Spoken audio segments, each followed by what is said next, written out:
안녕하세요. 저는 30년간 재활의학과에서 일해온 김재현 의사입니다.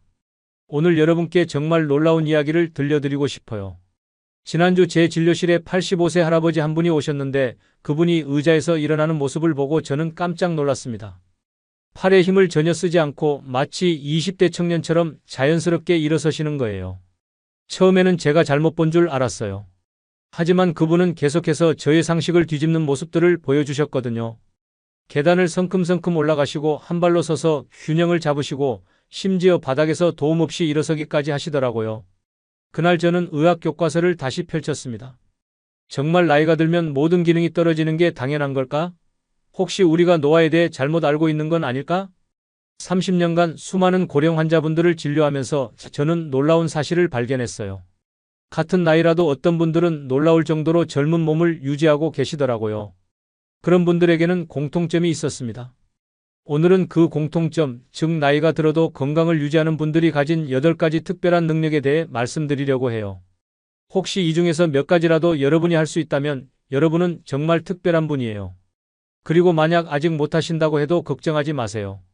이 능력들은 충분히 다시 기를 수 있거든요. 지금부터 차근차근 설명해 드릴게요. 먼저 첫 번째 능력부터 살펴보겠습니다. 팔 힘을 전혀 쓰지 않고 의자에서 일어서는 것. 이게 왜 그렇게 중요할까요? 많은 분들이 이걸 단순한 다리 힘의 문제라고 생각하세요. 하지만 의학적으로 보면 훨씬 복합적인 능력이에요.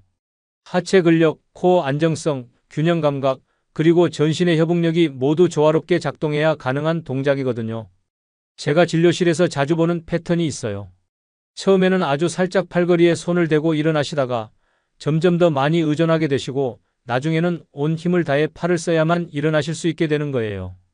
그런데 놀라운 건 이 과정이 가역적이라는 거예요. 즉, 다시 되돌릴 수 있다는 뜻이에요.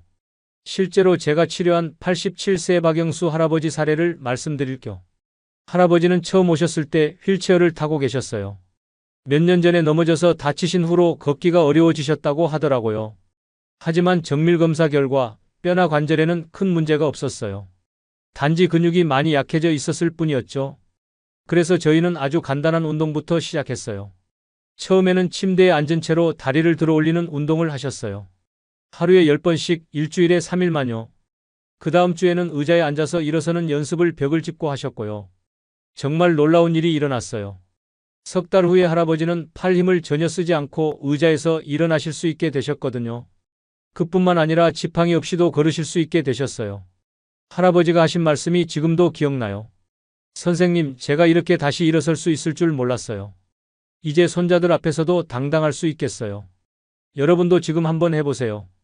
의자에 앉아 계신다면 팔을 가슴에 X자로 모으고 일어나 보세요. 만약 흔들림 없이 자연스럽게 일어나실 수 있다면 여러분의 하체 근력과 코어는 아직 정말 건강하다는 뜻이에요. 혹시 어렵다면 걱정하지 마세요. 이건 충분히 향상시킬 수 있는 능력이거든요. 단, 반드시 안전을 먼저 생각하시고 처음에는 주변에 잡을 수 있는 것이 있는 상태에서 시도해보세요. 두 번째 능력은 계단을 쉬지 않고 올라가는 것입니다. 계단 오르기는 정말 정직한 건강 지표예요. 심장, 폐, 다리 근육, 균형 감각이 모두 조화롭게 작동해야 하거든요. 저희 병원에서도 환자분들의 전반적인 체력을 평가할 때 계단 테스트를 자주 활용해요. 흥미로운 연구 결과가 있어요. 계단을 빠르게 오를 수 있는 고령자일수록 심혈관 질환 위험이 현저히 낮다는 거예요. 왜 그럴까요? 계단을 오르는 동작은 심장이 평소보다 훨씬 많은 혈액을 온몸에 공급해야 하는 상황이에요.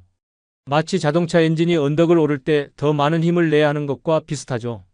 건강한 심장은 이런 상황에 잘 적응하지만 그렇지 않은 심장은 금세 무리가 와요. 제가 기억하는 82세 김순자 할머니 이야기를 해드릴게요. 할머니는 처음 오셨을 때 계단 한 층도 오르기 힘들어 하셨어요.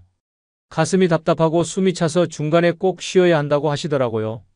검사 결과 심장에 큰 문제는 없었지만 심폐지구력이 많이 떨어져 있었어요. 그래서 할머니께 아주 천천히 안전하게 운동을 시작하도록 도와드렸죠. 처음에는 복도에서 평지 걷기부터 시작했어요. 하루 10분씩 일주일에 3일만요. 그 다음에는 계단 한 칸씩 오르는 연습을 했고요. 중요한 건 절대 무리하지 않는 거였어요. 정말 놀라운 변화가 일어났어요. 6개월 후에 할머니는 병원 2층까지 쉬지 않고 올라오실 수 있게 되셨거든요. 얼굴도 훨씬 밝아지셨고 숨도 차지 않으셨어요. 할머니가 하신 말씀이 인상 깊었어요. 선생님, 이제 백화점에 가서도 에스컬레이터 타지 않고 계단으로 올라가요. 젊은 사람들보다 빨라요. 계단 오르기는 단순한 운동이 아니라 삶의 질과 직결되는 능력이에요. 계단을 자유롭게 오를 수 있다면 어디든 갈 수 있고 무엇이든 할 수 있거든요. 혹시 지금 계단이 힘드시다면 절대 포기하지 마세요. 하지만 반드시 의사와 상담 후에 안전한 범위에서 시작하시길 바라요. 세 번째 능력은 눈을 감고 한 발로 30초 동안 서 있는 것입니다. 균형 감각은 나이가 들면서 가장 먼저 떨어지는 기능 중 하나예요. 하지만 동시에 가장 중요한 기능이기도 하죠. 왜냐하면 균형을 잃으면 낙상으로 이어지고 낙상은 고령자에게 정말 위험하거든요. 균형 감각은 생각보다 복잡한 시스템이에요. 귀 속의 전정기관, 눈에서 오는 시각 정보, 발바닥과 관절에서 오는 감각, 그리고 이 모든 걸 통합하는 뇌의 기능까지 모두 조화롭게 작동해야 해요. 놀라운 건 이 중 어느 하나가 문제가 생겨도 다른 기관들이 보상할 수 있다는 거예요. 하지만 그러려면 지속적인 훈련이 필요해요. 제가 치료한 80세 이정자 할머니 사례를 말씀드릴게요. 할머니는 몇 달 전에 집에서 넘어져서 손목을 다치신 후로 걷는 게 무서워지셨다고 하더라고요. 선생님, 또 넘어질까봐 무서워서 밖에 나가기도 싫어요. 화장실 갈 때도 벽을 짚고 가요. 검사해보니 할머니의 균형 감각이 많이 떨어져 있었어요. 눈을 감고 한 발로 서는 건 고사하고 눈을 뜨고도 한 발로 서기 어려워하셨거든요. 하지만 균형 감각은 훈련으로 충분히 향상시킬 수 있어요. 할머니와 함께 아주 안전한 환경에서 연습을 시작했죠. 처음에는 양손으로 난간을 잡고 한 발로 3초씩 서는 연습부터 했어요. 그 다음에는 한 손만 대고 그 다음에는 손가락 한 개만 대고 이런 식으로 점진적으로 난이도를 높여갔죠. 정말 놀라운 변화였어요. 3개월 후에 할머니는 눈을 감고도 한 발로 20초 이상 서 계실 수 있게 되셨거든요. 그리고 가장 중요한 건 넘어질까봐 하는 두려움이 사라지셨다는 거예요. 선생님, 이제 밤에 화장실 갈 때도 무섭지 않아요. 산책도 다시 나가기 시작했어요. 균형 감각이 좋다는 건 단순히 넘어지지 않는다는 의미가 아니에요. 그건 뇌의 여러 기능이 아직 잘 작동하고 있다는 뜻이고 앞으로도 독립적인 생활을 유지할 수 있다는 뜻이에요. 혹시 지금 여러분도 한번 해보세요. 안전한 곳에서 잡을 수 있는 게 근처에 있는 상태에서 한 발로 서보시는 거예요.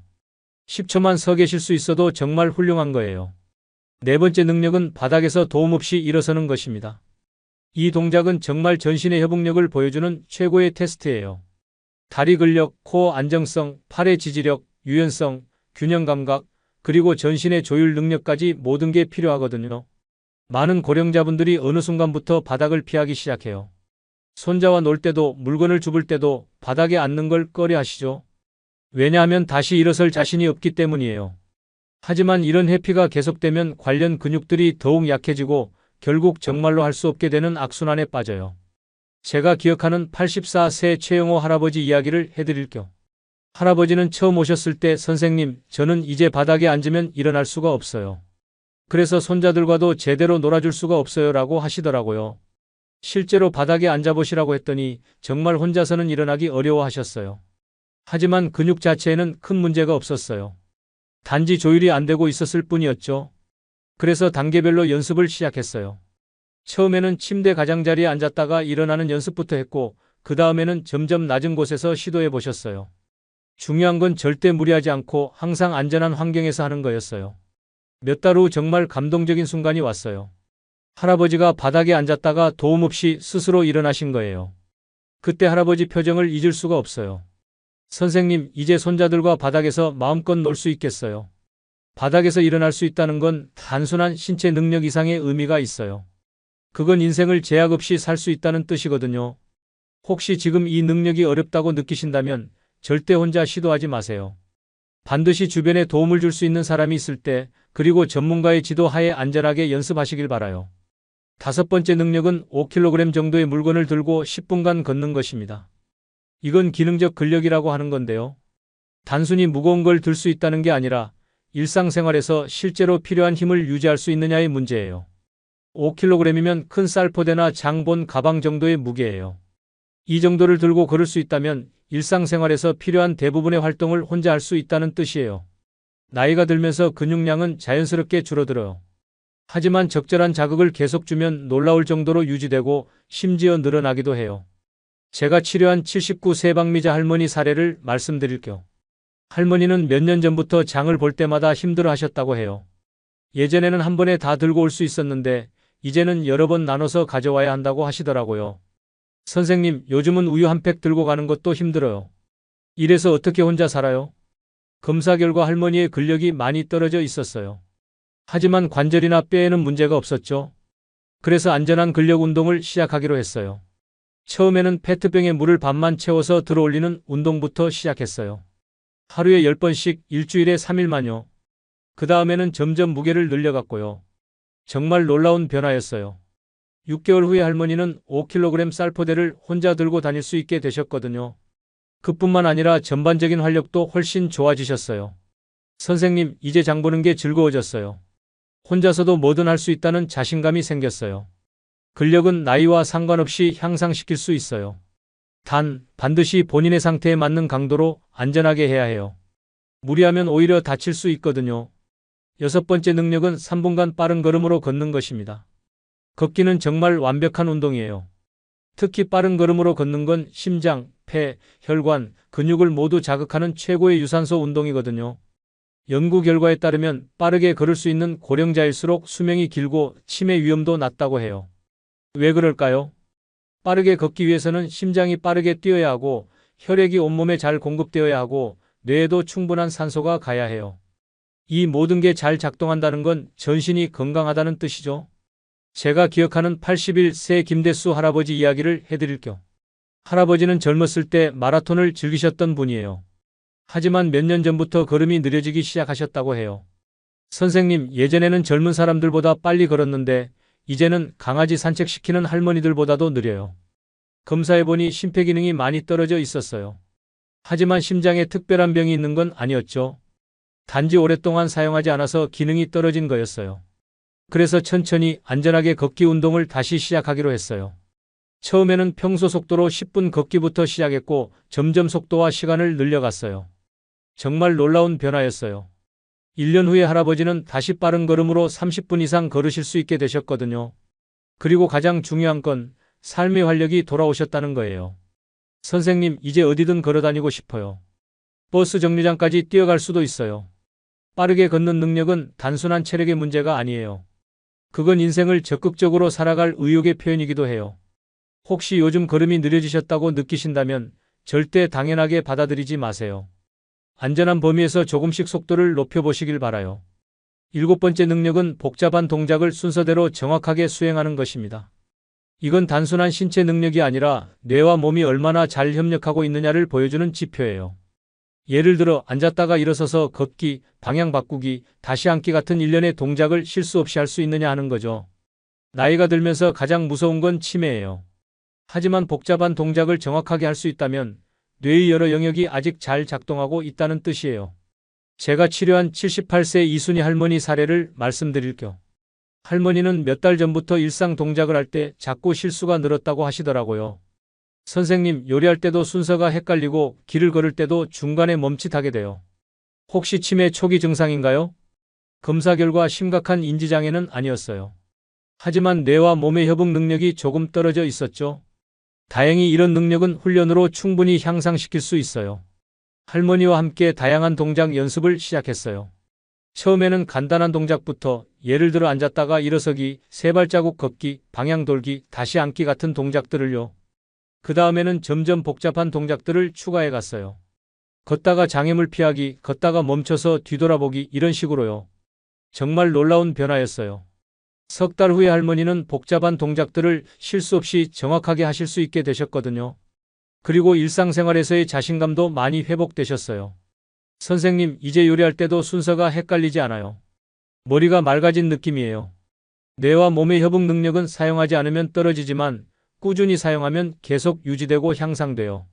중요한 건 다양한 자극을 지속적으로 주는 거예요. 마지막 8번째 능력은 스트레스 상황에서도 안정된 호흡을 유지하는 것입니다. 이건 자율신경계의 건강을 보여주는 정말 중요한 지표예요. 젊을 때는 스트레스를 받아도 금세 회복되지만 나이가 들면서 이런 회복력이 떨어져요.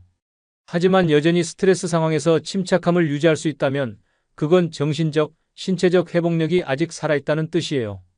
제가 기억하는 83세 정윤경 할머니 이야기를 해드릴게요. 할머니는 몇 년 전부터 조금만 놀라거나 당황해도 가슴이 두근거리고 숨이 가빠지셨다고 해요. 선생님, 요즘은 전화벨 소리만 들어도 심장이 쿵쾅거려요. 이러다가 심장병 생기는 건 아닐까요? 검사 결과 심장에는 문제가 없었어요. 하지만 자율신경계의 균형이 조금 깨져 있었죠. 이런 경우에는 호흡법과 이완법이 정말 도움이 돼요. 할머니께 간단한 복식호흡법을 가르쳐 드렸어요. 스트레스를 받을 때마다 천천히 코로 숨을 들이마시고 배가 나오도록 하고 입으로 천천히 내쉬는 거예요. 처음에는 어색해 하셨지만 몇 주 연습하시니까 놀라운 변화가 일어났어요. 예상치 못한 상황이 생겨도 침착하게 대처하실 수 있게 되신 거예요. 선생님, 이제 갑자기 무슨 일이 생겨도 당황하지 않아요. 마음이 평온해졌어요. 정신적 회복력은 나이와 상관없이 기를 수 있는 능력이에요. 오히려 인생 경험이 많은 분들이 더 유리할 수도 있죠. 지금까지 8가지 능력에 대해 말씀드렸는데요. 혹시 이 중에서 몇 가지나 하실 수 있으셨나요? 하나도 못하신다고 해서 절망할 필요는 없어요. 이 모든 능력들은 적절한 훈련과 노력으로 충분히 향상시킬 수 있거든요. 중요한 건 포기하지 않는 마음이에요. 그리고 반대로 대부분을 하실 수 있다면 여러분은 정말 특별한 분이에요. 같은 나이의 다른 분들보다 훨씬 건강하게 나이 들고 계신다는 뜻이거든요.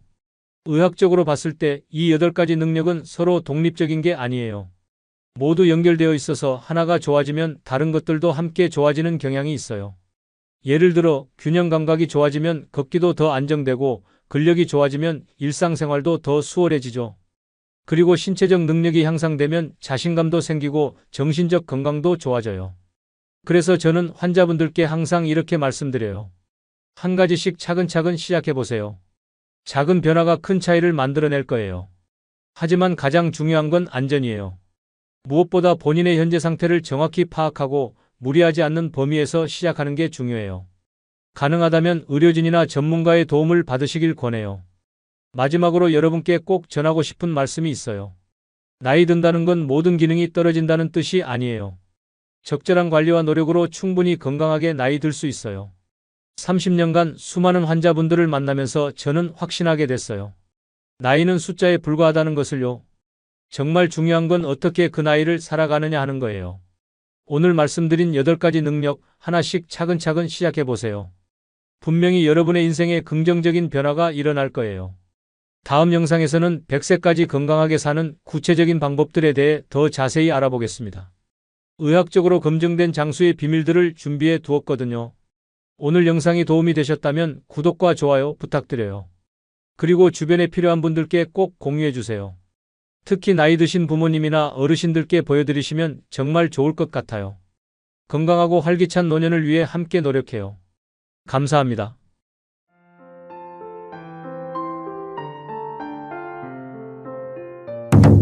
어제 동네 경로당에서 정말 충격적인 이야기를 들었습니다. 85세 할머니 한 분이 이렇게 말씀하셨거든요. 60대까지 산 내 인생은 전부 가짜였어요. 진짜 인생은 이름부터 시작됐다고요. 처음엔 농담인 줄 알았습니다. 하지만 할머니의 눈빛을 보는 순간 이건 진짜구나 싶었어요. 그 눈에는 정말로 살아본 사람만이 가질 수 있는 깊이가 있었거든요. 저는 그날 마침 어머니 심부름으로 경로당에 갔었습니다. 어머니가 잠깐 일이 생겨서 대신 할머니들께 반찬을 전해드리러 간 거였어요. 그런데 그곳에서 만난 한 할머니가 제 인생관을 완전히 바꿔놓으셨습니다. 그 할머니는 이렇게 말씀하셨어요. 젊은이, 나이 들어서 가장 후회되는 게 뭔지 아세요? 늙어서 아픈 것도 아니고 돈이 부족한 것도 아니에요. 바로 진짜 살 줄 모르고 가짜로만 살았다는 거예요. 가짜로 살았다는 게 무슨 뜻일까요? 할머니는 계속 말씀하셨습니다. 남편 뒷바라지, 자식 키우기, 시댁 눈치 보기. 그게 전부였어요. 정작 나는 어디 있었는지 모르겠더라고요. 그런데 말이에요. 70이 넘어서야 깨달았어요. 아, 내가 나를 위해 살아도 되는구나. 그날 할머니는 저에게 5가지 이야기를 들려주셨습니다. 은퇴 후 20년을 살아보니 깨달은 진짜 행복의 비밀이라고 하시면서요. 그 이야기를 듣고 나서 저는 깨달았어요. 이건 혼자만 알기엔 너무 아까운 지혜라는 걸요. 특히 지금 50대, 60대이신 분들께는 정말 필요한 이야기일 거예요. 왜냐하면 할머니 말씀으로는 지금부터 준비해야 진짜 행복한 노년을 맞을 수 있다고 하거든요. 그럼 지금부터 그 할머니의 목소리로 있는 그대로 전해드리겠습니다. 85년을 살아본 한 여성이 전하는 진짜 인생을 사는 5가지 방법을요. 젊은이, 내가 제일 후회되는 게 뭔지 아세요? 70살까지 남의 주치에 노릇만 하고 살았다는 거예요. 할머니는 찬장에서 오래된 약통을 꺼내 보이시면서 이야기를 시작하셨어요. 이 약들 봐요. 혈압약, 당뇨약, 관절약. 이게 다 이런 데에 몰아서 생긴 거예요. 왜인지 아세요? 그전까지는 내 몸이 보내는 신호를 다 무시하고 살았거든요. 정말 충격적인 고백이었어요. 할머니는 젊었을 때부터 70대 초반까지 한 번도 자신을 위해 시간을 쓴 적이 없다고 하셨거든요. 남편이 새벽 5시에 나가니까 나도 5시에 일어나서 밥 해주고, 애들 학교 보내고 나면 시장 보고 빨래하고, 저녁엔 남편 퇴근 기다리느라 밤늦게까지 깨어있고, 일요일에도 교회 다녀와서 가족들 밥 차려주고, 그러다 어느 날 갑자기 쓰러졌어요. 어지럼증이 심해서 응급실에 갔는데 의사가 하는 말이 완전히 몸이 망가졌다는 거예요. 혈압은 높고 혈당은 올라가고 관절은 다 닳았고, 할머니 눈에 눈물이 글썽였어요. 그때 깨달았어요. 아, 내가 나를 전혀 돌보지 않았구나. 남편 몸은 그렇게 챙겨주면서 애들 아프면 그렇게 야단법석 떨면서 정작 내 몸이 아파도 참기만 했구나. 그럼 할머니는 언제부터 달라지셨을까요? 72세 생일날이었어요. 남편도 애들도 다 바쁘다고 안 왔어요. 혼자 미역국 끓여서 혼자 먹는데 갑자기 이런 생각이 들더라고요. 나는 언제까지 이렇게 살 거지? 그날부터 할머니는 작은 변화를 시작하셨다고 해요. 첫째로 매일 아침 일어나자마자 내 몸한테 인사를 했어요.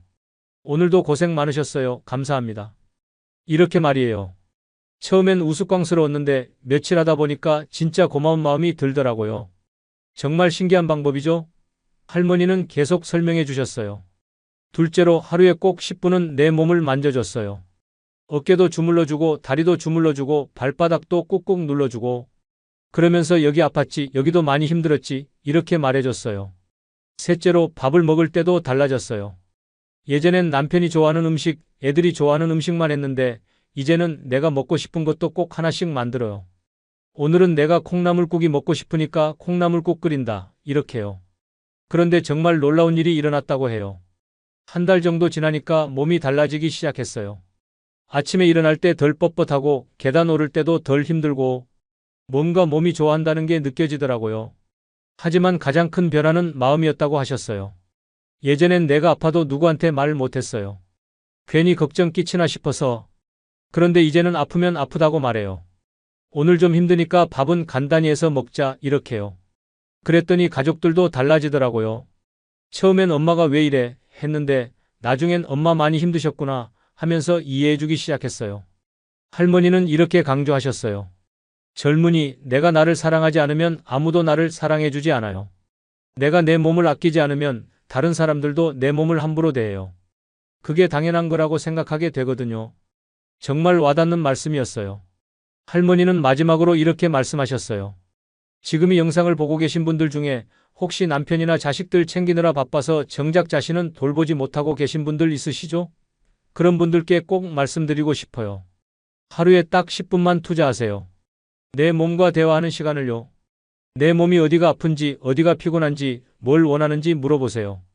그리고 그 요구를 들어주세요. 목이 마르면 물을 마시고, 피곤하면 잠깐 눕고, 배고프면 먹고 싶은 걸 먹고. 그게 이기적인 게 아니에요. 그게 바로 나를 지키는 방법이에요. 내가 무너지면 가족도 함께 무너져요. 내가 건강해야 가족도 행복할 수 있어요. 특히 50대, 60대 분들은 지금부터라도 시작하세요. 더 늦으면 진짜 후회해요. 몸이 완전히 망가지고 나서는 아무리 해도 예전으로 돌아가기 어려우니까요. 그런데 할머니가 두 번째로 들려주신 이야기는 더욱 놀라웠어요. 마음의 독을 빼내는 법에 대한 이야기였거든요. 젊은이, 내가 진짜 아팠던 건 몸이 아니라 마음이었어요. 70년 동안 쌓인 감정의 독이 결국 몸을 망가뜨렸던 거지요. 할머니는 이런 말씀으로 두 번째 이야기를 시작하셨어요. 사람들은 몸이 아프면 바로 병원에 가잖아요. 그런데 마음이 아파도 그냥 참아요. 마음의 상처는 눈에 안 보이니까 대수롭지 않게 생각하는 거예요. 근데 그게 아니더라고요. 할머니는 자신의 경험을 생생하게 들려주셨어요. 나는 젊을 때부터 화를 내는 법을 몰랐어요. 시어머니가 트집을 잡아도, 남편이 무신경하게 굴어도, 애들이 말 안 들어도 그냥 속으로만 사겼어요. 화를 내면 안 된다고 배웠거든요. 여자는 참아야 한다고, 가정의 평화를 위해서는 내가 양보해야 한다고. 그런데 그렇게 참고 참다 보니까 어느 순간부터 가슴이 답답해지기 시작했어요. 숨이 제대로 안 쉬어지고 가슴이 두근두근거리고 밤에 잠도 안 와요. 60대 후반쯤엔 더 심해졌어요. 아무 일 없는데도 눈물이 나고 우울하고 세상이 다 시들해 보이고 그래서 병원에 갔더니 우울증이라고 하더라고요. 그때 의사 선생님이 해주신 말이 지금도 기억나요. 어르신, 이건 갑자기 생긴 게 아니에요. 오랫동안 마음에 쌓인 감정들이 병이 된 거예요. 할머니는 그때부터 마음을 치료하기 시작했다고 하셨어요. 처음엔 어떻게 해야 할지 몰랐어요. 그래서 거울 앞에 서서 연습을 했어요. 거울 속 내 모습을 보면서 지금 기분이 어떤지 말해보는 거예요. 나 지금 좀 슬퍼. 나 지금 화가 나. 나 지금 외로워. 이렇게 말하는 거예요. 처음엔 정말 어색했어요. 이런 걸 왜 하나 싶기도 하고. 근데 계속 하다 보니까 신기한 일이 일어났어요. 감정을 말로 표현하니까 마음이 조금씩 가벼워지더라고요. 예전엔 뭔가 답답하고 무거운 느낌만 있었는데 이제는 내가 지금 이런 기분이구나 하고 알 수 있게 됐어요. 그 다음엔 일기를 쓰기 시작했어요. 길게 쓰는 게 아니라 그냥 오늘 기분이 어땠는지만 간단히 적는 거예요. 오늘은 날씨가 좋아서 기분이 좋았다. 오늘은 딸이 전화를 안 해서 섭섭했다. 오늘은 드라마를 보다가 울었다. 이런 식으로요. 그런데 이것도 정말 도움이 됐어요. 내 감정을 글로 쓰고 나면 머릿속에서 맴도는 생각들이 정리되더라고요. 그리고 가장 중요한 건 눈물이었어요. 예전엔 울면 안 된다고 생각했어요. 특히 남 앞에서 우는 건 창피한 일이라고 여겼거든요. 근데 70 넘어서 깨달았어요. 눈물이야말로 마음을 정화해주는 최고의 약이라는 걸요. 할머니는 눈물의 힘에 대해 이렇게 설명해 주셨어요. 슬플 때는 실컷 울어요. 억지로 참지 않아요. 영화를 보다가 울컥하면 그냥 울고 옛 생각이 나서 눈물이 나면 그냥 흘려보내요. 그러고 나면 정말로 마음이 깨끗해져요. 마치 비가 온 뒤 공기가 맑아지는 것처럼. 또 하나 중요한 건 화를 내는 법을 배운 거예요. 건전하게 화내는 방법 말이에요. 예전엔 화가 나도 그냥 속으로만 사겼는데 이제는 표현해요. 물론 소리를 지르거나 화를 막 내는 건 아니고요.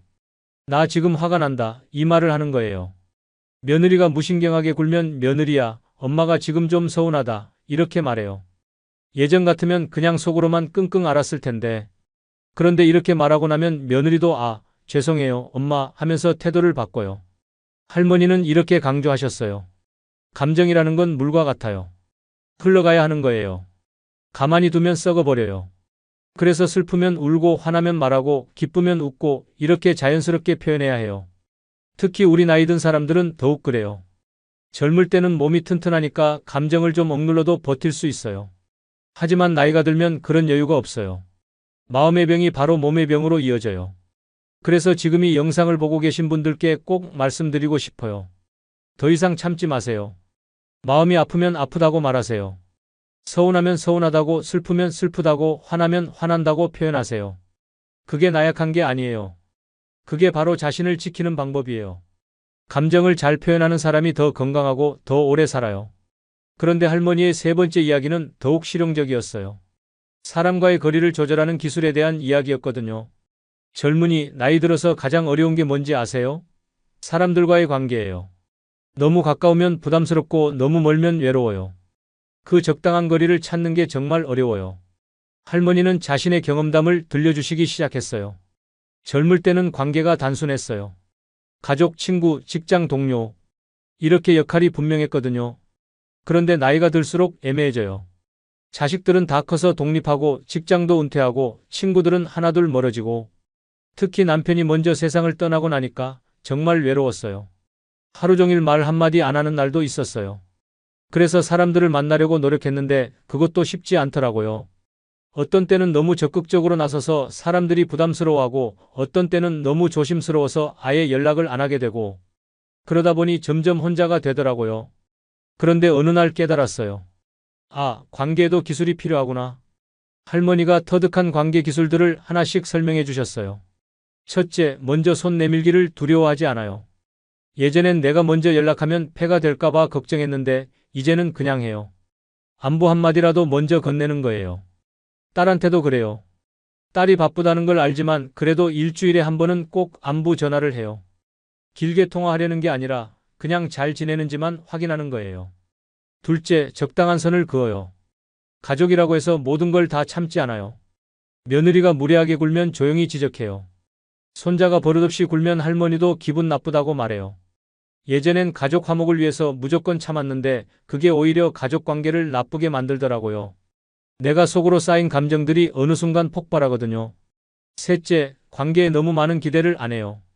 자식들이 매일 안부 전화하기를 바라지 않아요. 친구들이 항상 나를 우선시하기를 바라지도 않아요. 각자 각자의 삶이 있으니까 대신 작은 것에도 감사해요. 딸이 일주일 만에 전화해도 고마워하고 친구가 가끔 안부 문자만 보내도 기뻐해요. 넷째, 새로운 관계를 만들려고 노력해요. 나이 들어서 새 친구를 사귀기는 어렵지만 그래도 시도는 해봐야죠. 경로당에서 만난 분들과 이야기도 나누고 교회에서 만난 분들과도 가까워지려고 해요. 할머니는 특히 이 부분을 강조하셨어요. 관계라는 건 정원 가꾸기와 비슷해요. 너무 자주 물을 주면 뿌리가 썩고 너무 안 주면 말라 죽어요. 적당히 꾸준히 관심을 주는 게 중요해요.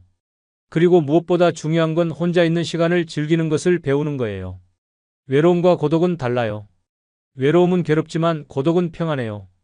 나는 이제 혼자 있는 시간이 오히려 좋아요. 아무도 눈치 볼 필요 없이 내가 하고 싶은 대로 할 수 있거든요. 책도 읽고 음악도 듣고 혼잣말도 하고. 그런데 정말 중요한 건 이거예요. 관계가 나를 힘들게 한다면 과감히 정리해야 해요. 나이 들어서까지 스트레스 받으면서 만날 필요는 없어요. 예전엔 체면 때문에, 예의 때문에 억지로 만나는 사람들이 있었어요. 만나고 나면 기분만 나빠지는 사람들.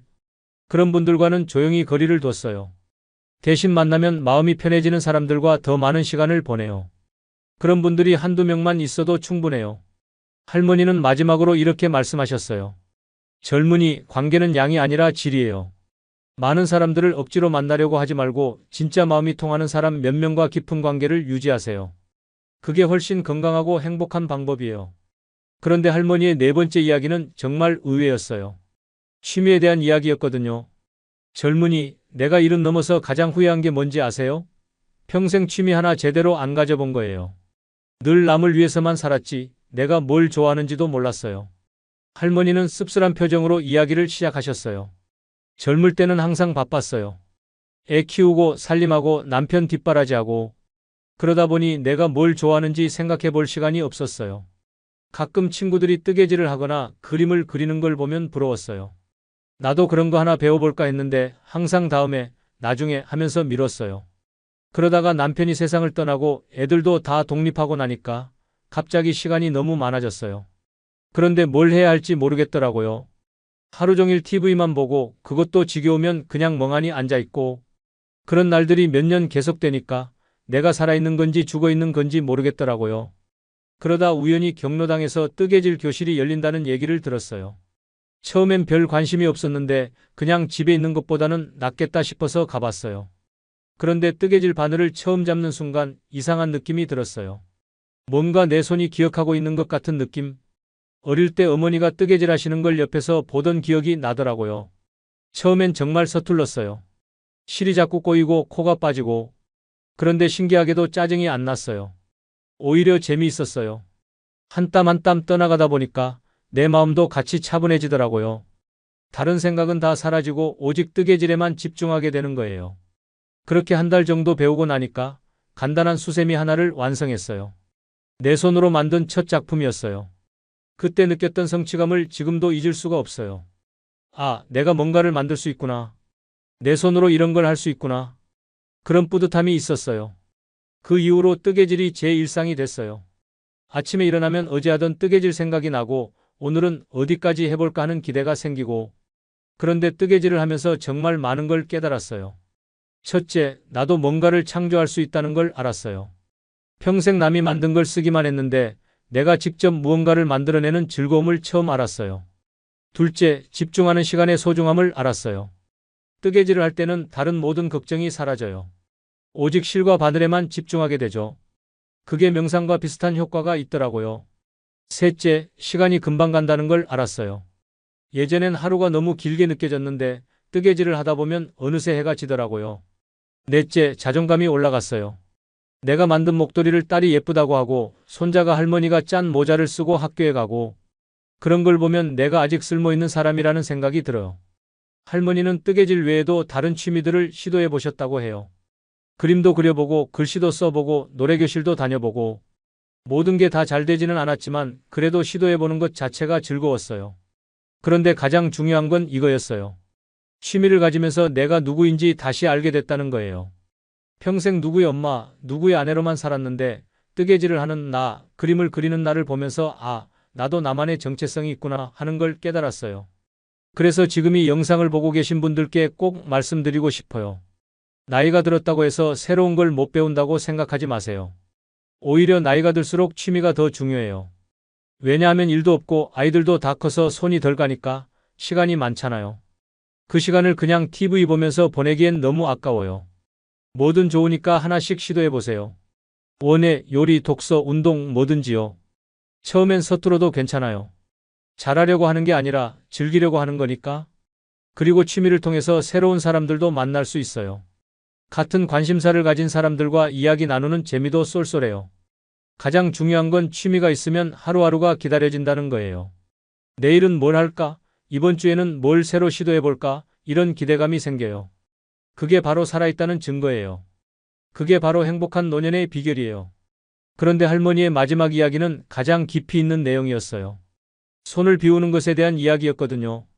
젊은이, 나이가 들수록 중요한 건 무엇을 더 가지는 게 아니라 무엇을 놓아주는지예요. 손을 비워야 마음이 가벼워져요. 할머니는 자신의 집을 둘러보시면서 이야기를 시작하셨어요. 이 집에 있는 물건들 봐요. 몇십 년 동안 모아온 것들이에요. 그릇, 옷, 책, 장식품들. 예전엔 이런 것들이 내 자랑이었어요. 손님이 오면 하나하나 자랑해가면서 보여줬어요. 그런데 어느 날 문득 깨달았어요. 이 많은 물건들이 나를 행복하게 해주는 게 아니라 오히려 무겁게 만들고 있다는 걸요. 청소하기도 힘들고 관리하기도 힘들고 이사 갈 때도 짐이 되고 무엇보다 이런 물건들 때문에 마음이 복잡해지더라고요. 그래서 75세부터 정리를 시작했어요. 처음엔 정말 어려웠어요. 이 그릇은 결혼할 때 시어머니가 주신 거고 이 옷은 딸이 사준 거고 이 책은 남편이 읽던 거고 하나하나 다 추억이 있으니까 버리기가 힘들더라고요. 그런데 생각을 바꿨어요. 추억은 물건에 있는 게 아니라 마음에 있는 거라고요. 그릇을 버린다고 해서 시어머니와의 추억이 사라지는 건 아니잖아요. 그렇게 조금씩 정리하기 시작했어요. 하루에 하나씩, 일주일에 하나씩, 정말 필요한 것만 남기고 나머지는 필요한 사람들에게 나눠주거나 기부했어요. 그런데 신기한 일이 일어났어요. 물건이 줄어들수록 마음이 가벼워지더라고요. 집안도 깔끔해지고 청소도 쉬워지고 무엇보다 마음이 편안해졌어요. 하지만 물건 정리보다 더 중요한 건 마음 정리였어요. 평생 쌓아온 감정들, 원망, 후회, 미련들, 이런 것들도 하나씩 놓아주기 시작했어요. 시어머니에 대한 원망, 남편에 대한 서운함, 자식들에 대한 섭섭함. 이런 감정들을 마음속에 꽁꽁 쌓아두고 살았는데 그게 얼마나 무거운 짐이었는지 몰랐어요. 용서한다는 게 쉽지는 않았어요. 하지만 용서는 상대방을 위한 게 아니라 나를 위한 거라는 걸 깨달았어요.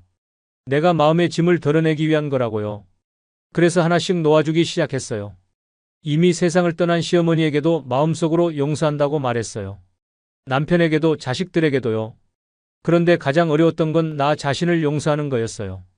평생 후회하며 살았던 일들, 다르게 했으면 좋았을 뻔한 선택들, 그런 것들에 대한 자책감을 놓아주는 게 정말 어려웠어요. 하지만 그것도 결국은 해냈어요. 나도 사람이니까 실수할 수 있고 그때는 그게 최선이었다고 인정하기로 했어요. 그렇게 마음을 비우고 나니까 정말로 자유로워졌어요.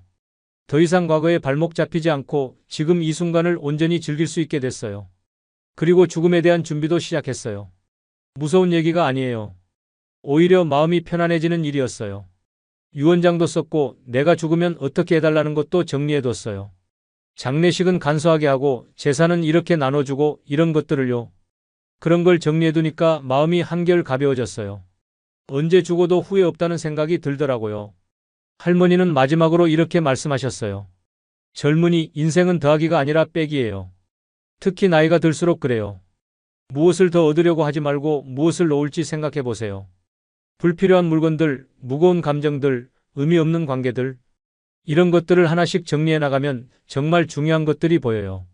그리고 그때야 비로소 진짜 자유로운 삶을 살 수 있어요. 남의 눈치 보지 않고 과거에 얽매이지 않고 오직 지금 이 순간을 충실하게 사는 삶을요. 할머니의 이야기가 모두 끝났을 때 저는 정말 많은 생각이 들었어요. 85년을 살아온 한 분의 지혜가 얼마나 깊고 소중한지 새삼 깨달았거든요. 할머니는 마지막으로 이렇게 말씀하셨어요. 젊은이, 내가 이런 이야기를 하는 이유는 같은 실수를 반복하지 말라는 거예요. 나는 너무 늦게 깨달았지만 여러분은 지금부터라도 시작하세요. 첫째, 내 몸과 마음을 먼저 챙기세요.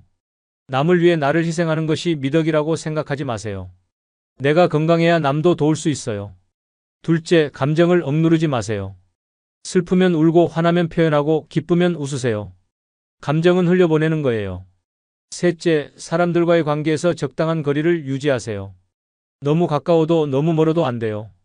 나를 편하게 해주는 사람들과 깊은 관계를 만드세요. 넷째, 나만의 취미를 가지세요. 나이는 숫자일 뿐이에요. 언제든 새로운 걸 배울 수 있고 새로운 즐거움을 찾을 수 있어요.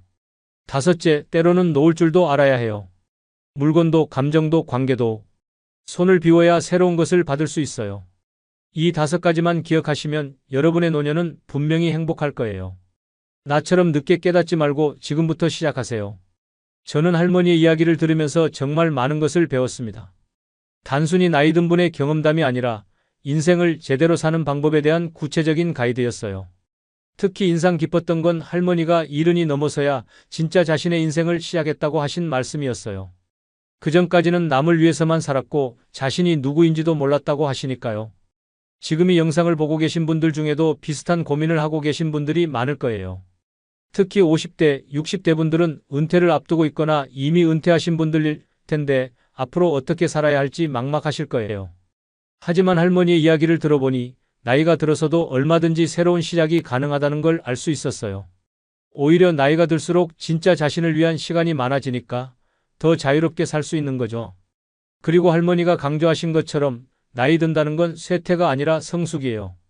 젊을 때는 몰랐던 삶의 지혜를 깨닫게 되고 정말 중요한 것과 그렇지 않은 것을 구분할 수 있게 되거든요. 할머니는 헤어지기 전에 마지막으로 이런 말씀을 해주셨어요. 젊은이, 오늘 이야기를 많은 분들께 전해주세요. 나처럼 늦게 깨닫는 분들이 없었으면 좋겠어요. 그리고 꼭 기억하세요. 진짜 인생은 언제든 시작할 수 있다는 걸요. 저는 할머니의 이 말씀이 정말 많은 분들께 위로와 희망이 될 거라고 생각합니다. 나이가 들어서 뭔가 늦었다고 생각하시는 분들, 앞으로 어떻게 살아야 할지 고민인 분들께 정말 필요한 이야기인 것 같아요. 다음 영상에서는 할머니께서 들려주신 또 다른 이야기를 전해드릴 예정입니다. 90대가 되어서야 깨달은 인생의 진짜 의미에 대한 이야기인데요. 정말 깊이 있고 감동적인 내용이니까 꼭 기대해 주세요. 그리고 오늘 이야기가 도움이 되셨다면 주변에 필요한 분들께 꼭 공유해 주세요. 특히 나이 드신 부모님이나 어르신들께 보여드리시면 좋을 것 같아요. 마지막으로 여러분도 오늘부터 할머니가 알려주신 5가지 방법을 하나씩 실천해 보시기 바랍니다. 내 몸과 마음 챙기기, 감정 표현하기, 적절한 관계 맺기, 취미 갖기, 놓아주기. 이 5가지만 실천해도 여러분의 삶이 분명히 달라질 거예요. 그럼 다음 영상에서 또 만나 뵙겠습니다. 오늘도 건강하고 행복한 하루 보내세요.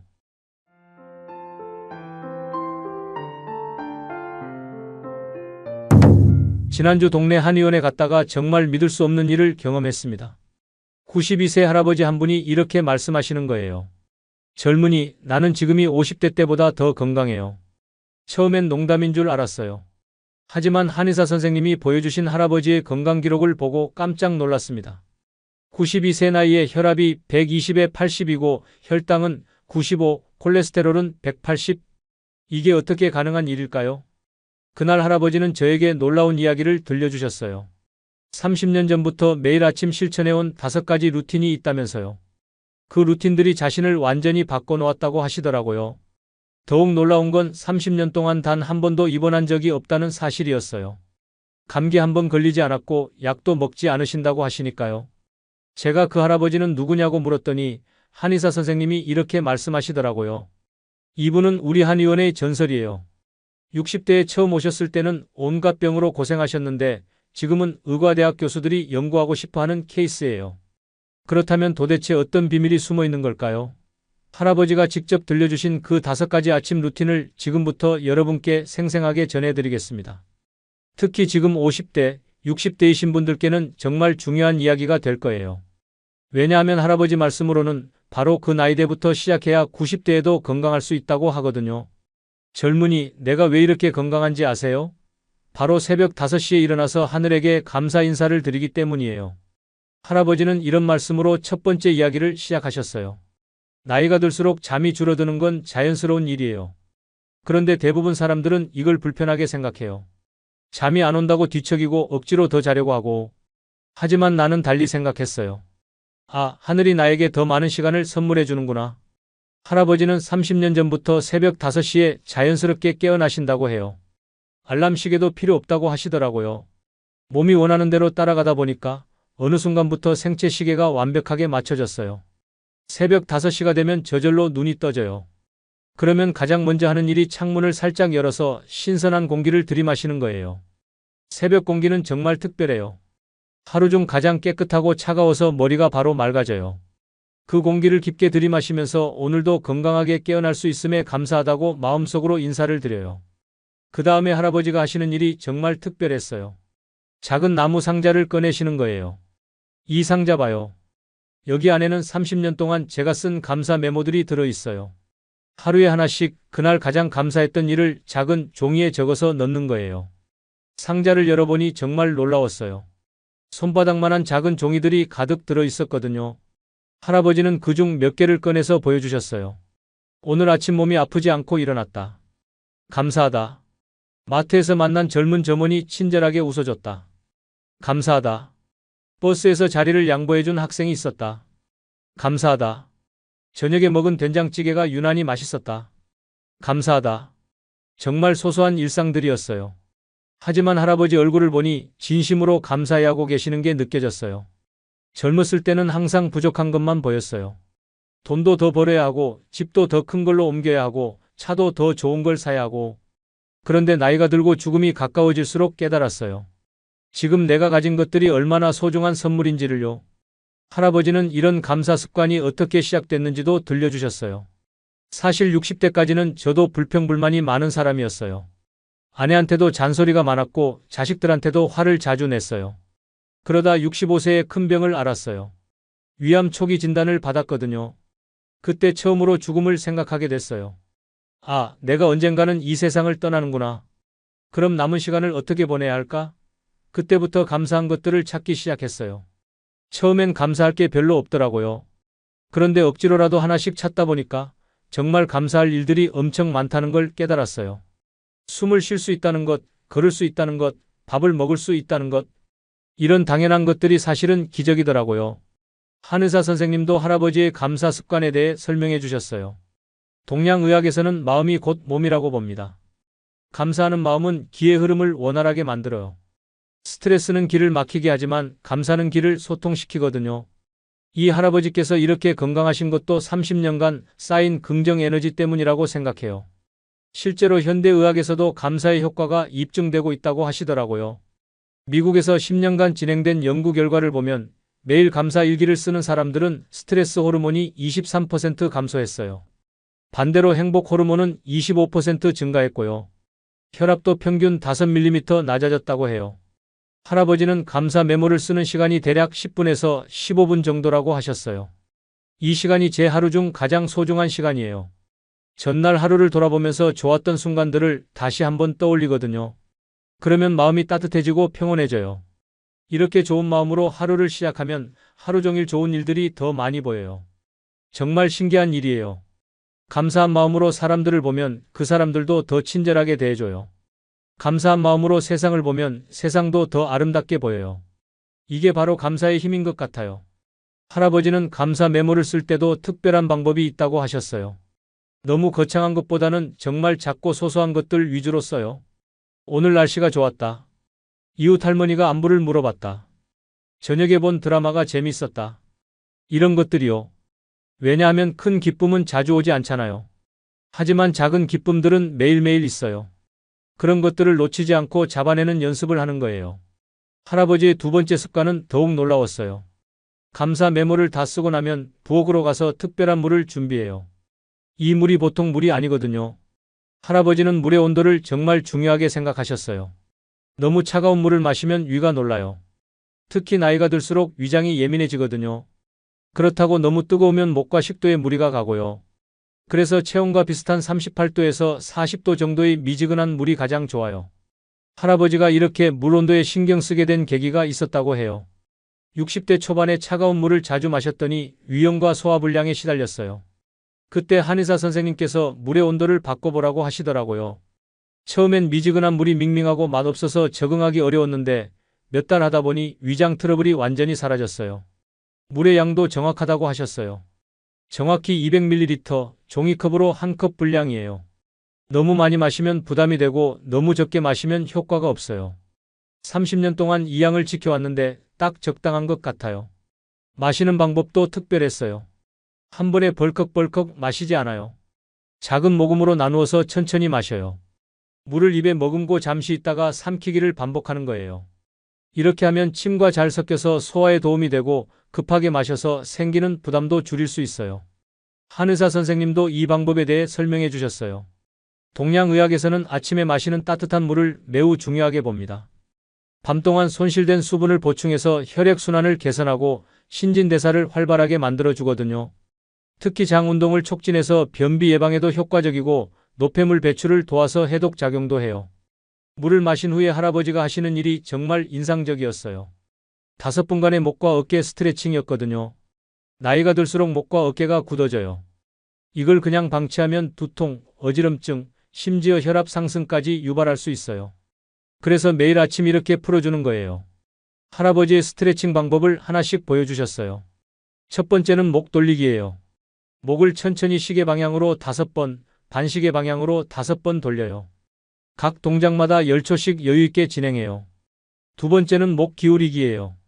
목을 오른쪽으로 천천히 기울여서 10초 유지하고 왼쪽으로도 10초 앞으로 숙여서 턱이 가슴에 닿도록 10초 뒤로 젖혀서 하늘을 보며 10초 유지해요. 세 번째는 어깨 돌리기예요. 어깨를 앞으로 크게 10번 돌리고 뒤로도 10번 돌려요. 그리고 양쪽 어깨를 동시에 위로 올렸다 내리기를 10번 해요. 네 번째는 팔 늘리기예요. 양팔을 위로 뻗어서 하늘을 향해 기지개 켜기를 20초, 오른팔을 몸 앞으로 뻗어서 왼손으로 당기며 늘리기 15초, 왼팔도 마찬가지로 15초씩 해요. 마지막은 몸통 비틀기예요. 허리에 손을 올리고 상체를 좌우로 천천히 비트는 거예요. 각 방향으로 5번씩 끝점에서 3초간 유지해요. 이 간단한 동작들을 30년 넘게 해왔어요. 처음에는 목과 어깨가 뻣뻣해서 움직이기도 힘들었는데 꾸준히 하다 보니 지금은 움직임이 아주 부드러워졌어요. 실제로 할아버지를 진료하는 정형외과 의사도 놀라워했다고 해요. 92세 환자의 목과 어깨 가동 범위가 60대 수준이라는 거예요. 꾸준한 스트레칭에 놀라운 효과를 보여주는 사례라고 하더라고요. 한의사 선생님도 덧붙여 설명해 주셨어요. 목과 어깨 스트레칭은 단순히 근육을 푸는 것 이상의 효과가 있어요. 목 부위에는 중요한 혈자리들이 많거든요. 이 부위의 기혈순환이 좋아지면 뇌로 가는 혈류도 개선되어서 인지 기능 저하를 예방하는 효과도 있어요. 할아버지의 세 번째 습관이 가장 인상 깊었어요. 스트레칭을 마치고 나면 거실 창문을 활짝 열어요. 계절에 상관없이 반드시 신선한 공기가 들어올 수 있도록 해요. 겨울에는 조금만 열고 여름에는 크게 열지만 꼭 열어요. 밤새 같은 공기를 마시고 있으면 산소가 부족해져요. 특히 나이가 들수록 폐 기능이 약해지기 때문에 신선한 공기가 더욱 중요해요. 창문을 연 후에 할아버지는 편안한 의자에 앉으셨어요. 등을 곧게 펴고 두 손을 무릎 위에 자연스럽게 올려놓아요. 눈을 감고 자연스러운 호흡에 집중하기 시작해요. 이게 제 15분 명상 시간이에요.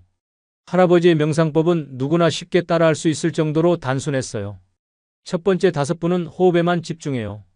코로 천천히 숨을 들이마시고 2초간 자연스럽게 멈추고 입으로 6초간 천천히 내쉬어요.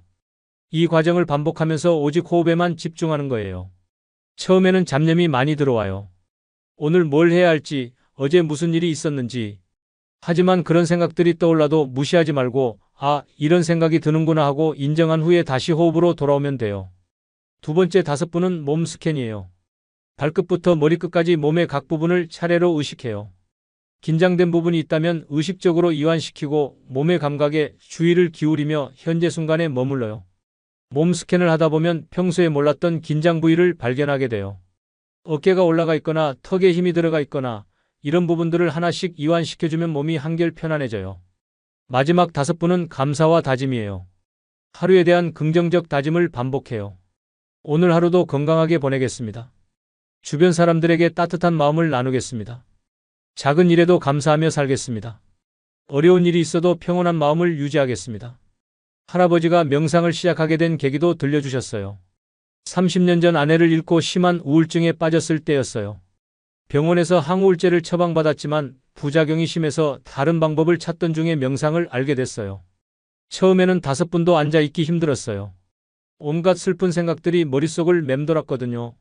하지만 조금씩 시간을 늘려가면서 6개월 정도 지나니까 마음이 한결 평온해지더라고요. 1년 후에는 항우울제 없이도 일상생활이 가능해졌어요. 한의사 선생님도 명상의 효과에 대해 설명해 주셨어요. 서양 의학에서도 명상의 효과가 이미 수많은 연구를 통해 입증되었어요. 8주간의 명상 프로그램 후 뇌 MRI 촬영 결과 기억과 학습을 담당하는 해마의 회백질 밀도가 증가했고 스트레스와 관련된 편도체의 크기는 감소했어요. 임상적으로도 혈압이 평균 5mm 감소했고 스트레스 호르몬이 23% 감소했으며 면역력도 증가해서 감염에 대한 저항력이 높아졌다고 해요. 실제로 할아버지는 명상을 시작한 지 몇 년 후부터 혈압약을 끊을 수 있었다고 하셨어요. 의사 선생님도 놀라시더라고요. 고혈압 환자가 약 없이 정상 혈압을 유지한다는 것이 쉽지 않은 일이라고 하시면서요. 지금 제 혈압은 120에 80으로 30대 수준의 이상적인 수치를 보이고 있어요. 할아버지의 네 번째 습관은 정말 특별했어요. 아침 식사 이야기였거든요. 명상을 마치고 나면 아침 식사 준비를 해요. 하지만 제 아침 식사는 일반적인 한식 아침과는 완전히 달라요. 30년 넘게 제가 개발한 특별한 영양식단이 있거든요. 할아버지가 이런 식사법을 시작하게 된 계기가 있었다고 해요. 64세 때 종합건강검진에서 당뇨병 초기 진단을 받았어요. 고혈압과 고지혈증 위험군 판정까지 받았죠. 의사 선생님이 그러시더라고요. 지금처럼 먹으면 5년 안에 당뇨 합병증으로 고생하게 될 거라고. 약을 먹는 것도 중요하지만 식습관을 완전히 바꿔야 한다고 하시더라고요. 그때부터 할아버지는 영양사와 상담을 받아서 자신만의 아침 식단을 개발하셨다고 해요. 기본 구성은 이래요. 첫째, 제철 과일 2종류 150g. 봄에는 딸기와 사과, 여름에는 수박과 복숭아, 가을에는 배와 감, 겨울에는 귤과 사과예요. 둘째, 견과류 믹스 3개, 호두 3개, 아몬드 5개, 잣 작은 숟갈로 하나예요. 셋째, 단백질로 플레인 요거트나 무가당 두유예요.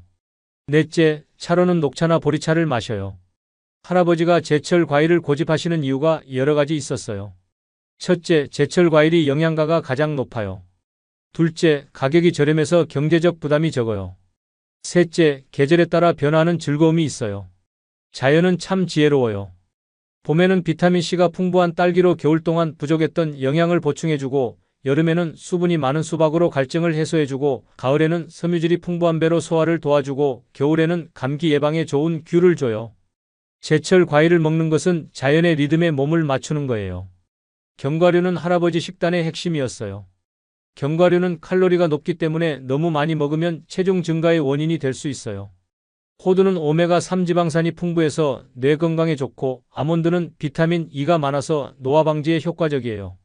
잣은 단백질과 불포화 지방산이 풍부해서 혈관 건강에 도움이 돼요. 견과류는 매일 아침 정확히 계량해서 먹어요. 호두 3개, 아몬드 5개, 잣 작은 숟갈. 30년 동안 이 양을 지켜왔는데 체중이 거의 변하지 않았어요. 플레인 요거트는 유산균의 보고라고 하셨어요. 장내 유익균을 증가시켜서 소화 기능을 개선하고 면역력을 높여요. 설탕이나 인공 감미료가 들어간 요거트는 절대 먹지 않아요. 단맛이 나는 요거트는 혈당을 급격히 올려요. 당뇨가 있는 저에게는 위험하죠. 플레인 요거트에 과일을 넣으면 자연스러운 단맛도 나고 영양도 더 좋아져요. 할아버지의 아침 식사 준비 과정도 하나의 의식 같았어요. 먼저 과일을 깨끗이 씻어서 적당한 크기로 썰어요. 너무 크지 않게 한 입에 들어갈 수 있는 크기로 정성스럽게 썰어서 예쁜 그릇에 담아요. 음식을 먹는 것도 중요하지만 어떻게 준비하고 어떻게 먹느냐도 똑같이 중요해요. 예쁘게 담아 놓으면 먹기도 즐겁고 소화도 잘 돼요. 견과류는 작은 접시에 따로 담아둬요. 이렇게 따로 담아두는 이유는 정확한 양을 지키기 위해서예요. 그릇에 미리 담아두면 무의식 중에 더 먹게 되는 것을 방지할 수 있어요. 식사할 때도 특별한 순서가 있었어요.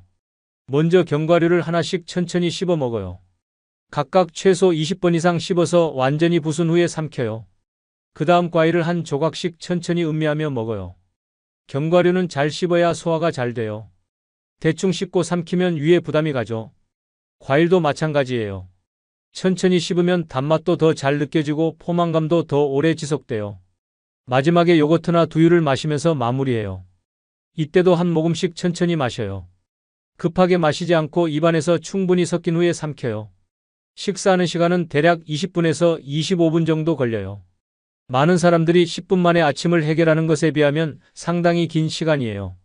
하지만 이 시간이 하루 중 가장 소중한 시간이라고 생각해요. 음식을 천천히 먹으면 뇌에서 포만감을 느끼는 신호가 제때 와요. 그래서 적은 양으로도 충분히 배부르게 느껴져요. 급하게 먹으면 많이 먹어도 배부른 줄 모르고 계속 먹게 되죠.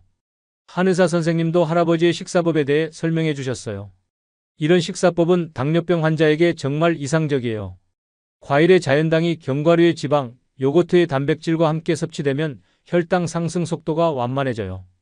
영양학적으로 분석해보면 탄수화물 30에서 40g, 단백질 10에서 15g, 지방 15에서 20g, 섬유질 8에서 12g, 총 칼로리 약 300칼로리로 하루 칼로리의 20% 정도예요. 실제로 할아버지의 당화혈색소 수치는 현재 5.4%로 당뇨병 진단 기준인 6.5%보다 훨씬 낮아요. 30년 전 처음 진단받았을 때 7.8%였던 것을 생각하면 놀라운 개선이에요. 의사 선생님이 그러시더라고요. 30년 동안 당뇨약을 먹지 않고도 이런 수치를 유지하는 환자는 처음 본다고 하시면서요. 할아버지의 마지막 5번째 습관이 가장 인상 깊었어요. 아침 식사를 마치고 나면 30분간의 산책을 나가요. 이 산책은 단순한 운동이 아니라 하루의 활력을 얻고 이웃들과 소통하며 자연과 교감하는 종합적인 활동이에요. 할아버지가 사시는 동네는 산과 공원이 인접해 있어서 산책하기에 매우 좋은 환경이었어요. 매일 아침 8시 정각에 운동화를 신고 집을 나서요. 30년 동안 단 하루도 빠뜨린 적이 없어요. 비가 와도 눈이 와도 몸이 조금 아파도 산책은 꼭 나가요. 날씨가 너무 나쁠 때는 아파트 복도나 지하 주차장에서라도 걸어요. 한번 빠뜨리면 계속 빠뜨리게 되더라고요. 할아버지의 산책 코스는 정확히 계산되어 있었어요. 집에서 출발해서 근처 공원을 한 바퀴 돌고 다시 집으로 돌아오는 총 2.1km 구간이에요. 평속도로 걸으면 정확히 30분이 소요돼요. 산책을 시작할 때 가장 먼저 하는 일은 깊게 숨을 들이마시는 거예요. 실내에서 보낸 밤의 답답함을 털어내고 신선한 공기로 폐를 가득 채워요. 집안 공기와 바깥 공기는 완전히 달라요. 특히 이른 아침 공기는 하루 중 가장 깨끗해요. 이 공기를 마시면 몸 안의 나쁜 기운이 모두 빠져나가는 느낌이에요. 할아버지의 걸음걸이도 특별했어요. 너무 빠르지도 않고 너무 느리지도 않은 일정한 속도를 유지해요. 보폭은 제 키에 맞는 자연스러운 보폭을 유지하고 팔은 자연스럽게 앞뒤로 흔들며 걸어요. 젊은 사람들처럼 빨리 걸으려고 하면 안 돼요. 나이에 맞는 속도가 있어요. 무리하지 않고 꾸준히, 이것이 가장 중요해요.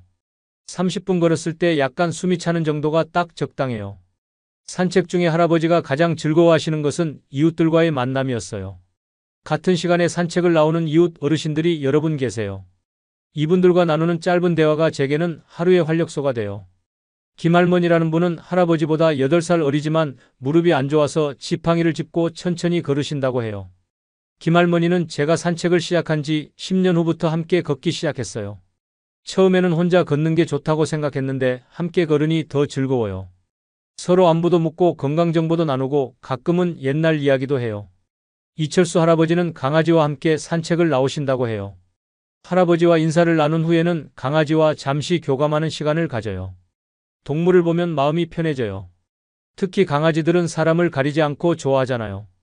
그런 순수한 마음을 보면 저도 하루를 더 긍정적으로 시작하게 되더라고요. 할아버지는 산책 중에 만나는 어린이들과도 친구가 되셨다고 해요. 등교하는 아이들과 인사를 나누고 가끔은 사탕을 나누어 주기도 해요. 아이들의 밝은 에너지를 보면 저도 젊어지는 기분이에요. 특히 할아버지 안녕하세요 하고 큰 소리로 인사하는 아이들을 보면 하루 종일 기분이 좋아져요. 한의사 선생님도 사회적 교류의 중요성에 대해 설명해 주셨어요. 좋은 인간관계를 유지하는 사람들이 그렇지 않은 사람들보다 평균 7년 더 오래 살고 치매 발병률이 50% 낮다는 연구 결과가 있어요. 특히 노년기의 사회적 고립은 건강에 치명적이에요. 할아버지의 산책은 이런 사회적 고립을 예방하는 훌륭한 방법이 되고 있는 거죠. 매일 규칙적으로 같은 시간, 같은 장소에서 이웃들을 만나면서 자연스럽게 사회적 관계를 유지하고 있어요. 산책 중에 할아버지가 실천하시는 또 다른 습관은 자연 관찰이었어요. 계절에 따라 변하는 나무와 꽃들을 유심히 관찰하고 새들의 지저김에 귀를 기울여요. 매일 같은 길을 걸어도 항상 새로운 것들이 보여요. 어제는 없었던 새싹이 돋아나고 지난주와 다른 색깔의 꽃이 피고 자연은 매일 변해요. 그런 변화를 관찰하는 것도 큰 즐거움이에요. 이런 자연 관찰이 뇌 건강에 매우 좋은 자극이 된다고 하셨어요. 새로운 것을 관찰하고 기억하는 과정에서 뇌의 다양한 영역이 활성화되어서 인지 기능 유지에 도움이 돼요.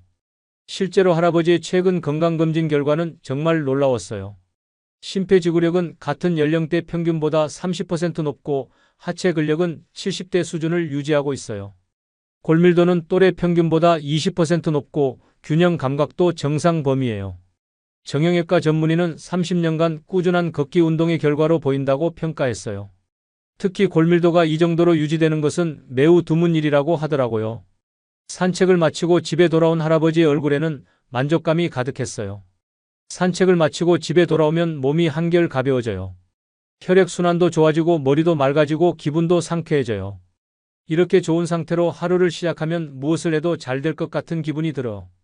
그럼 정말로 할아버지가 50대보다 건강하다는 게 사실일까요? 할아버지의 건강 기록을 통해 확인해 보니 정말 놀라웠어요. 50대 시절의 할아버지는 혈압이 140에 90이었고 공복 혈당은 110mg, 체중은 62kg, 콜레스테롤은 240mg이었어요. 수면 시간은 하루 6시간, 불면증으로 고생하셨고 스트레스 지수도 높았어요. 운동량은 거의 없었고 만성 어깨 결림과 두통에 시달리셨다고 해요. 그런데 92세 현재의 할아버지는 혈압이 120에 80, 공복 혈당은 95mg, 체중은 60kg, 콜레스테롤은 180mg이에요. 수면 시간은 하루 7시간으로 깊은 잠을 주무시고 스트레스 지수는 낮고 운동량은 매일 30분 이상, 만성 질환은 전혀 없어요. 수치상으로 보면 할아버지 말씀이 전혀 과장이 아니에요. 오히려 대부분의 건강 지표가 50대 때보다 훨씬 좋아졌어요. 이런 놀라운 변화는 바로 30년간 꾸준히 실천해온 5가지 아침 습관의 누적 효과라고 할 수 있어요. 할아버지를 30년간 진료해온 가정의학과 의사의 증언도 인상적이었어요. 할아버지를 처음 만난 것은 1994년 할아버지가 64세 때였어요. 그때는 고혈압, 당뇨병 위험군, 만성 위염 등으로 여러 약을 드시고 계셨어요. 그런데 몇 년 후부터 서서히 약을 줄이기 시작하더니 지금은 아무 약도 드시지 않으세요. 30년간 할아버지를 진료하면서 가장 놀라운 것은 건강이 계속 좋아진다는 점이에요. 보통은 나이가 들수록 건강이 나빠지는 것이 자연스러운데 할아버지는 정반대예요. 정말 영노화에 살아있는 증거라고 할 수 있어요. 간호사의 증언도 흥미로웠어요. 할아버지가 병원에 오시면 젊은 환자들보다 더 활기차세요. 혈압 재고, 혈액 검사하고 문진하는 모든 과정에서 웃음이 끊이지 않으세요. 다른 고령 환자분들은 대부분 힘들어하시는데 할아버지는 오히려 저희를 격려해 주세요. 할아버지의 건강 기록을 보면 정말 신기해요. 92세 환자의 기록이라고는 믿어지지 않을 정도로 모든 수치가 정상이에요. 심장내과 전문의의 평가도 주목할 만했어요. 할아버지의 심전도를 처음 봤을 때 나이를 잘못 적었나 싶었어요. 70대 환자의 심전도라고 해도 믿을 정도로 깨끗하고 정상적이었거든요. 30년간 꾸준한 운동과 스트레스 관리의 결과라고 생각돼요. 특히 인상적인 것은 심박 변이도예요. 이는 자율신경계의 균형을 나타내는 지표인데 할아버지의 수치는 50, 60대 수준이에요. 가족들의 증언도 들어보니 더욱 놀라웠어요. 둘째 아들은 이렇게 말했어요. 아버지가 60대 초반까지는 정말 걱정이 많았어요. 자주 아프시고 병원도 자주 다니시고 그런데 60대 중반부터 서서히 건강해지시더니 지금은 저보다 더 건강하세요. 특히 어머니가 돌아가셨을 때 아버지가 어떻게 될지 정말 걱정했어요. 24년 전 일인데 그때 아버지는 70세셨거든요. 혼자 사시는 것도 걱정이고 우울해하실까 봐도 걱정이었는데 오히려 그 후부터 더 건강해지셨어요. 며느리의 증언도 인상적이었어요. 시아버지를 처음 뵌 것이 20년 전인데 그때와 지금이 거의 똑같으세요. 아니, 오히려 지금이 더 건강해 보이세요. 92세라는 나이가 믿어지지 않을 정도예요. 시아버지의 식사법을 처음 봤을 때는 이렇게 간단하게 드셔도 되나 싶었어요. 하지만 영양사에게 물어보니 오히려 이상적인 식단이라고 하더라고요. 가장 인상적인 것은 시아버지의 마음가짐이에요. 항상 긍정적이시고 불평하는 것을 한 번도 들어본 적이 없어요. 감사 일기를 쓰시는 모습을 보면서 저도 감사하는 마음을 배우게 되었어요. 손자의 증언은 더욱 감동적이었어요. 할아버지는 제 인생의 롤모델이에요. 92세인데도 스마트폰을 능숙하게 사용하시고 새로운 것을 배우는 것을 좋아하세요. 할아버지께서 매일 아침 산책을 하신다는 걸 알고 저도 출근 전에 15분씩 걷기 시작했어요. 처음에는 귀찮았는데 지금은 하루를 상쾌하게 시작하는 데 꼭 필요한 시간이 되었어요. 할아버지와 영상통화를 할 때마다 느끼는 건데 정말 밝고 활기차세요. 제 주변 20대 친구들보다 더 에너지가 넘치세요. 나이는 숫자에 불과하다는 말을 할아버지를 보면서 실감해요. 할아버지의 이야기를 모두 들고 나니 저는 정말 많은 것을 깨달았습니다. 건강한 노년은 운이 아니라 선택이라는 것을요. 할아버지가 마지막으로 해주신 말씀이 가슴에 깊이 남았어요. 젊은이, 건강한 노년을 원한다면 지금부터 시작하세요. 저는 60대 중반에 시작했지만 여러분은 더 일찍 시작할 수 있잖아요. 첫째, 매일 아침 감사한 일 하나씩 찾아보세요. 아무리 작은 것이라도 괜찮아요. 둘째, 미지근한 물 한 잔과 간단한 스트레칭으로 몸을 깨워주세요. 셋째, 하루 15분이라도 마음을 비우는 시간을 가져보세요. 넷째, 자연이 주는 제철 음식을 감사하며 천천히 드세요. 다섯째, 매일 조금씩이라도 걸으세요. 그리고 이웃들과 따뜻한 인사를 나누세요. 이 5가지만 꾸준히 하시면 여러분도 나이가 들수록 더 건강해질 수 있어요. 나이는 정말 숫자에 불과해요. 중요한 건 어떻게 사느냐예요. 저는 할아버지의 이야기를 듣고 그날부터 바로 실천하기 시작했습니다. 아직 몇 주밖에 안 됐지만 벌써 몸과 마음이 달라지는 게 느껴져요. 여러분도 오늘부터 시작해 보시는 건 어떨까요?